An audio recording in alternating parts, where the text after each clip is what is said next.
नमस्कार दोस्तों, स्वागत है आपका हमारे चैनल पे। महाराष्ट्र से जुड़ी हुई बहुत बड़ी खबर आ रही है कि कल बीती रात देवेंद्र फडणवीस, अमित शाह और एकनाथ शिंदे की गुजरात के बड़ोदरा में मुलाकात हुई। तो यह मुलाकात अपने आप में बहुत बड़ी है, क्योंकि महाराष्ट्र में जिस तरीके से सियासी घमासान मचा हुआ है, तो इस मुलाकात से अब लगता है कि महाराष्ट्र में बीजेपी की सरकार बनती हुई नजर आ रही है। तो हमारे साथ यहाँ पे चर्चा करने के लिए शिवम जी मौजूद हैं। तो आइए इनसे जानते हैं कि यह मुलाकात महाराष्ट्र की सियासत के लिए कितना खास है।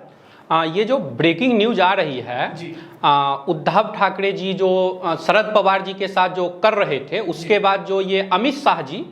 और ये एकनाथ शिंदे जी और देवेंद्र फडणवीस जी की जो मीटिंग की खबर आ रही है, गुजरात में जो बैठक हुई है, ये इस कारण बहुत इंपॉर्टेंट है, क्योंकि शिवसेना जो है वो अपने रुख से बार बार पलट रही है। वो अलग अलग तरह का षड्यंत्र जो है, वो एक नकली चाणक्य का एक छवि जो शरद पवार जी का बनाया हुआ है, तो ये शिवसेना को जिस तरह शरद पवार जी खा रहे हैं, शिवसेना जो बर्बाद हो रहा है उसका कारण सब शरद पवार जी ही है। लेकिन फिर भी वो शरद पवार जी को चाणक्य साबित, भीष्म पितामह साबित करने वाला है, लेकिन वो उधर साबित करते रहा, इधर खेला हो गया गुजरात में। अमित शाह जी जो है वो देवेंद्र फडणवीस जी के साथ और एकनाथ शिंदे जी के साथ जो बैठक किए हैं, इसमें बस यही तय किया गया है मेनली कि वो जो षड्यंत्र कर रहे हैं, तमाम विधायकों को स्पीकर का मिसयूज करके अनकॉन्स्टिट्यूशनल जो षड्यंत्र कर रहे हैं, उसके खिलाफ किस तरह लीगली लड़ा जाए और किस तरह सरकार बनाया जाए, इसको लेकर के ये अमित शाह जी की बैठक है। अभी आपने देखा होगा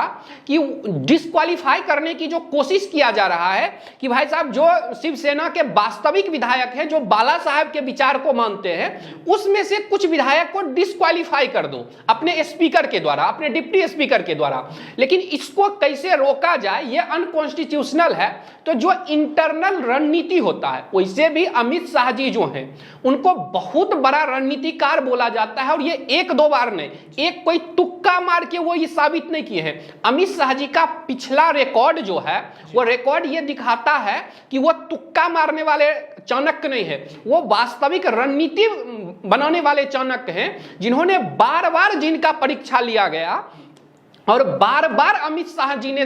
यह साबित किया कि अभी वर्तमान में सबसे बड़े, पूरे भारत में सबसे बड़े रणनीतिकार जो है वो अमित शाह जी हैं। तो जब इस मुद्दे को अमित शाह खुद अपने हैंड में ले लिए, तो फिर इन तमाम जो ये लोग हैं, इनको गैंग बना करके कोई फायदा नहीं है। क्योंकि अब जब अमित शाह इसको अपने एंगल से हैंडल करेंगे कि भाई किस तरह जो वहां विधायक, वास्तविक शिवसेना के विधायक हैं, और ये जो खबर आ रही है दूसरी इसके साथ साथ कि जो रियल शिव सैनिक है, जो बोलते हैं हम बाला साहब वाले शिव सैनिक हैं, उन्होंने जो इस बैठक के बाद लेटर लिखा है, ये लेटर जो भेजा जा रहा है अभी गवर्नर साहब को, ये भी बहुत बड़ा है, क्योंकि 2/3 से ज्यादा विधायक जो है शिवसेना बाला साहब के विचार पे चलने का जो दावा कर रहे हैं, वो उन्होंने वीडियो जारी करके, फोटो जारी करके ये दिखाया है कि भाई 2/3 विधायक उनके पास है, और वो गवर्नर को जो लेटर लिख के भेजने वाले हैं,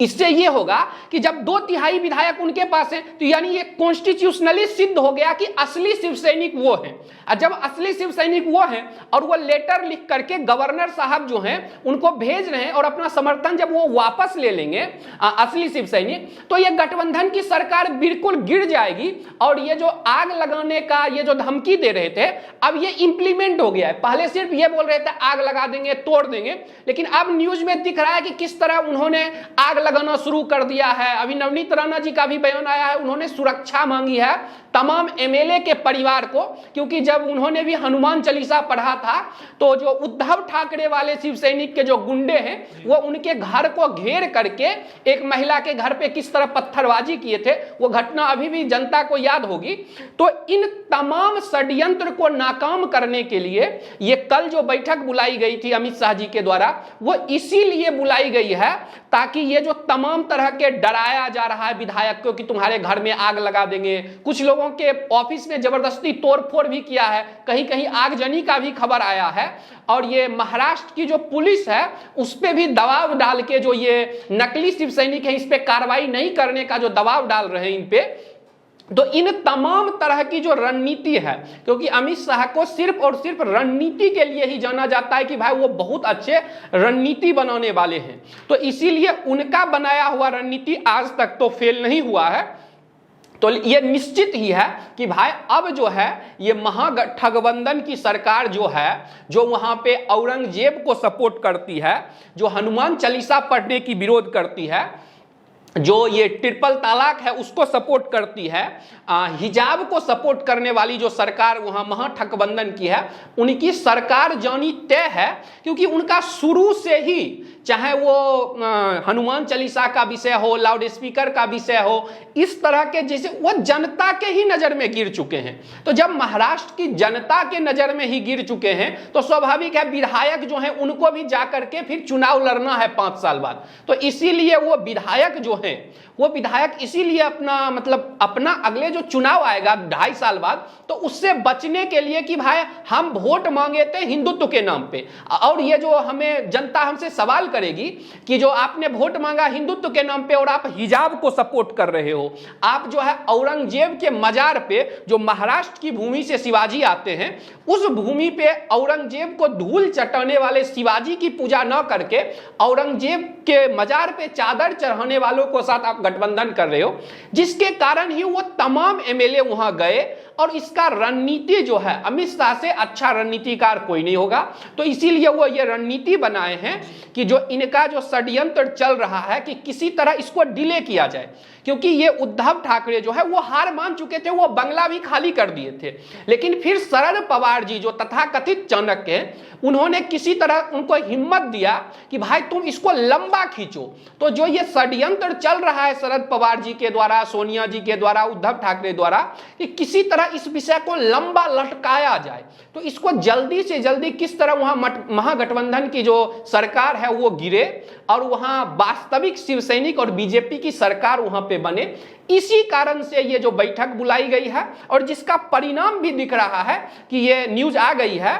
तमाम जगह ये आ रही है सूत्रों के थ्रू कि भाई अब जो है वो लेटर लिखा जाएगा और गवर्नर को सीधा बोला जाएगा कि भाई हम समर्थन वापस लेते हैं महागठबंधन से। और जब ये असली शिवसैनिक लेटर लिख के वापस लेंगे, फिर गवर्नर जो है वो अपना बहुमत साबित करने के लिए फ्लोर टेस्ट होगा, जिसके बाद साबित हो जाएगा कि बाद में अपना वो पार्टी का किसका है नहीं है, वो बाद में इलेक्शन कमीशन डिसाइड करेगी। जो शिवसेना के जो बचे कुचे हुए नेता हैं वो कह रहे हैं कि फ्लोर टेस्ट जब होगा तो हमारी ही सरकार बनती हुई नजर आएगी। तो वहीं दूसरी तरफ जहां एकनाथ शिंदे हैं वो अपने साथ 50 से ज्यादा विधायक होने का दावा कर रहे हैं, तो इस फ्लोर टेस्ट में कौन जीतेगा, आपको क्या लग रहा है? देखिए, ये जो उद्धव ठाकरे वाली सोनिया सेना है, इनके नेता जो दावा कर रहे हैं कि फ्लोर टेस्ट में हमारी जीत होगी, ये अपने आप को झूठी तसल्ली दे रहे हैं, अपने कार्यकर्ता को जो है बेवकूफ बना रहे हैं और उन्हें हिम्मत दे रहे हैं कि तुम तोड़फोड़ करो, हमारी ही सरकार रहेगी। तो ये सिर्फ एक दिखावा है, क्योंकि जो ये फ्लोर टेस्ट होगा वो गणित के नंबर से होगा, वो ये रेटोरिक से नहीं होगा। वहां देखा जाएगा कि भाई किसके पास कितने एमएलए हैं, और वहां पे ये जो उद्धव ठाकरे वाली शिवसेना है इसकी गुंडागर्दी भी नहीं चलेगी, क्योंकि भाई वो गवर्नर उसको हैंडल करेंगे, स्पीकर उसको हैंडल करेंगे। तो इसीलिए ये जो गुंडागर्दी करके, जो सड़क का युद्ध करके इस तरह दबाने की कोशिश कर रहे हैं, फ्लोर टेस्ट में ये नहीं होगा। तो ये जो दावा है इनका, ये शुद्ध दिख रहा है, खोखला दावा है, अपने कार्यकर्ता का उत्साह बढ़ाने के लिए ये बोल रहे हैं, ताकि जो उद्धव ठाकरे वाले सोनिया सेना है ये जाकर के तोड़फोड़ करे, आग लगाए। सिर्फ ये हतोत्साह ना हो इसीलिए ये जोश भरने के लिए बोल रहे हैं शरद पवार के इशारा पे। लेकिन वास्तविकता यही है कि 50 से ज्यादा विधायक जो है, जो निर्दलीय विधायक है, उनका समर्थन जो है ये शिंदे जी के साथ है, और बीजेपी के पास अपना विधायक तो है ही। और जब ये दोनों विधायक पूरे होते हैं तो पूर्ण बहुमत की सरकार बनती हुई दिख रही है। तो इनका ये तमाम जो ये दावा कर रहे हैं, बस ये मीडिया में बने रहने के लिए इस तरह की बात कर रहे हैं, ताकि ये नहीं लगे कि हम दबे हुए हैं। वादा करने में क्या जाता है, चाहे वो प्रियंका चतुर्वेदी हो, चाहे संजय रावत हो, चाहे उद्धव ठाकरे हो, चाहे वो एनसीपी के नेता हो, ये लोग जो बोल रहे हैं ये खोखला दावा कर रहे हैं, क्योंकि इनकी सरकार गिरनी तय है। अब बस ये अपने पार्टी को बचाने के लिए लड़ रहे हैं। उद्धव ठाकरे जो हैं वो भी अपने मन में ये मान चुके हैं कि हमारी सरकार गिरनी तय है, लेकिन अब किस तरह से अपने पार्टी को बचाया जाए, क्योंकि वो लोग दावा कर रहे हैं कि असली शिव सैनिक हम हैं, उनके पास नंबर है, उनके पास आइडियोलॉजी है। तो इसीलिए ये दिख रहा है कि ये सिर्फ और सिर्फ पार्टी बचाने की अब लड़ाई बची है, अब सरकार की लड़ाई हो ही नहीं रही है। अब उद्धव ठाकरे किसी तरह चाहते हैं कि जिस तरह बिहार में चिराग पासवान के साथ हुआ वैसा मेरे साथ ना हो, इसीलिए ये इस तरह का कोशिश कर रहे हैं। और मुझे ऐसा लगता है कि जितना एमएलए उनके समर्थन में है, वो तमाम एमएलए अगर उनके साथ रहे, जो कि हैं, तो शिवसेना का टूटना निश्चित है। और जैसे ही शिवसेना टूटेगी तो जनता तो बैठी हुई ही है इनको सबक सिखाने के लिए, क्योंकि इन्होंने जो जनता से वादा किया था उन तमाम वादा के साथ वादा खिलाफी किया है। चाहे आप, मैं एग्जाम्पल के तौर पे लेता हूं कि हनुमान चालीसा ही जब पढ़ रहे थे तो जो लोग नमाज पढ़ रहे थे उनके आसपास अगर कोई मंदिर था तो वहां पे ये रोक लगा दिया कि आप जो है वो वहां पे आप हनुमान चालीसा नहीं पढ़ सकते हो। जो कार्यकर्ता, जो हिंदू हनुमान चालीसा पढ़ रहा था उसको गिरफ्तार कर करके ये सोनिया सेना की पुलिस ने जेल में डाला। तो इसीलिए जनता बैठी है इसके लिए कि तुम हनुमान चालीसा पे रोक लगा करके, जो कि हमारा फ्रीडम ऑफ एक्सप्रेशन है, हमारे आस्था है, उसको रोक लगा करके तुमने 5 बार संविधान के खिलाफ जाकर के लाउड स्पीकर के आगे सुप्रीम कोर्ट के जजमेंट के बावजूद तुमने नमाज पढ़ने का परमिशन दिया लाउड स्पीकर पे, हनुमान चालीसा को रुकवाया। करौली में हो, जहांगीरपुरी में हो, तमाम जगह तुमने पत्थरबाज को सपोर्ट किया है, शिवलिंग के गाली देने वालों को सपोर्ट किया। तो इसीलिए जनता भी बैठी है, ये जो सोनिया सेना है, इसको सबक सिखाने के लिए। तो इसीलिए बस अब इंतजार कीजिए और जल्द जो है रिजल्ट आ जाएगा, क्योंकि इनका जो लटकाने का षड्यंत्र था वो कल रात ही अमित शाह के मीटिंग से ये फिक्स हो गया कि अब ये मामला ज्यादा दिन ये लोग लटका नहीं पाएंगे। हार तो तय ही है, लेकिन अब लटका भी नहीं पाएंगे। जी शिवम जी, बहुत बहुत धन्यवाद आपका इस मुद्दे पे हमारे साथ चर्चा करने के लिए। आपकी इस मुद्दे पर क्या राय है हमें जरूर बताएं। बहुत बहुत धन्यवाद।